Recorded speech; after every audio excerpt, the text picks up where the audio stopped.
Retirement is not the end, it is a new beginning. We treat our investments like a balanced team. Life changes, markets move, and your plan should keep up.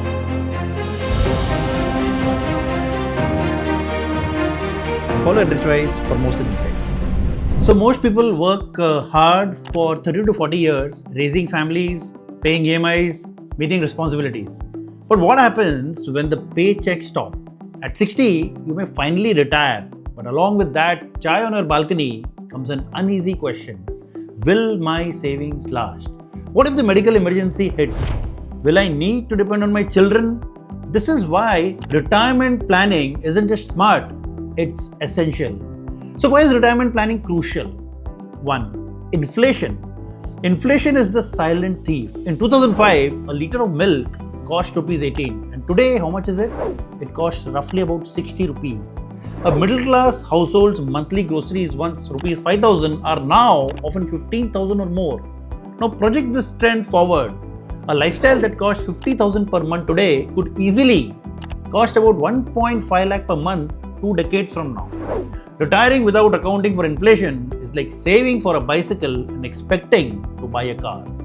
In one case, a retired banker with 60 lakh rupees in fixed deposits found himself struggling after 12 years. Despite a modest lifestyle, rising costs slowly drained his corpus. His biggest regret? It was that he underestimated inflation. Point number 2, healthcare costs. The unpredictable storm. Medical inflation in India is running at almost 10 to 12% annually. What does it mean? It means a surgery costing 3 lakh rupees today could cost how much? 8 lakh rupees in 15 years. There was a case of a retired school teacher who needed a bypass surgery at the age of 68. The total hospital bill cost 5.5 lakhs. Without adequate insurance or planning, the only option was to dip into his long-term savings. And this wasn't a rare case. Retirement comes with more time and also more health-related risks. Not planning for healthcare can mean compromising on basic needs later. Point number 3, longevity. You'll probably live longer than you think. In the 1980s, what was the average life expectancy in India? It was about 60 years. And today what it is? It's about 72 years. Many people now live into the late 80s or even 90s. There are many retirees today whose retirement has lasted longer than their entire working career. 30 years without a salary is no longer an exception, my dear friend. It's becoming the norm. Yet, many people plan for only 10 or 15 years post-retirement. This gap between expectation and reality often leads to anxiety, dependence, and financial strain in old age. Point number 4, financial independence, the real goal.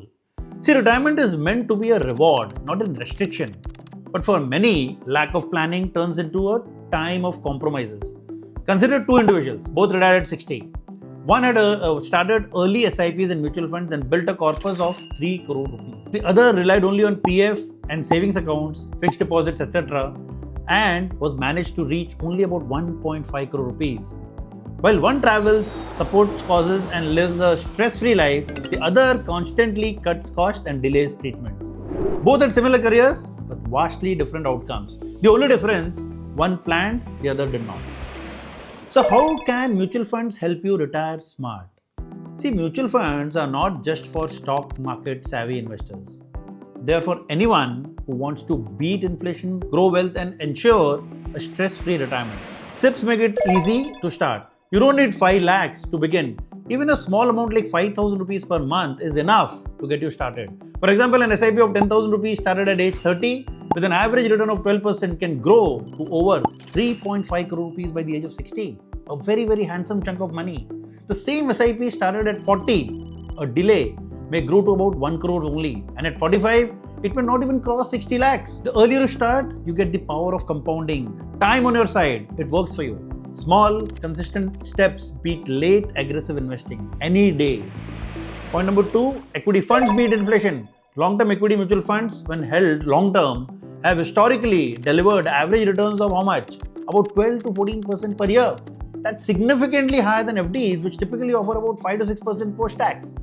There was a portfolio study of a 2 lakh lump sum invested in a hybrid equity fund in 2011. By 2023, the corpus had grown to nearly 7 lakhs despite multiple market cycles, multiple market downfalls. Staying invested and riding out volatility made all the difference.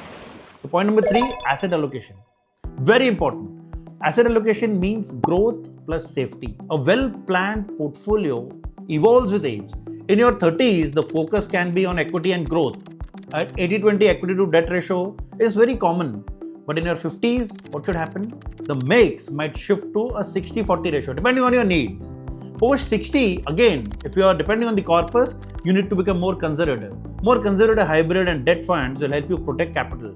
The portfolio might switch all the way from 80-20 to 20-80. One effective strategy is journey-based process or JBP, where a retirement corpus is split across time frames. Let me explain this to you. So what is JBP? In JBP, we split your time frames into 3 time frames: short term, medium term, and long term. Short term is about 1 year, where you park your money in liquid or debt mutual funds. Medium term is about 1 to 3 years, where you park your funds in hybrid funds.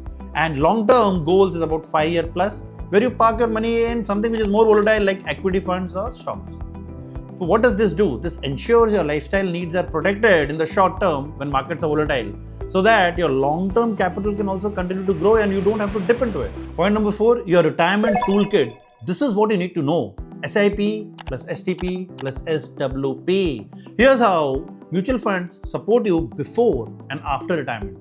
See, SIP, Systematic Investment Plan.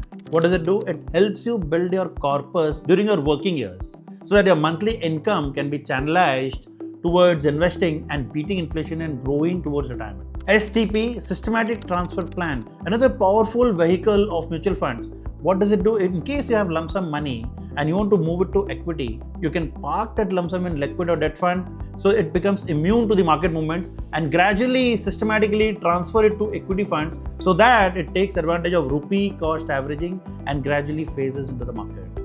What is SWP? The third most important powerful tool, Systematic Withdrawal Plan.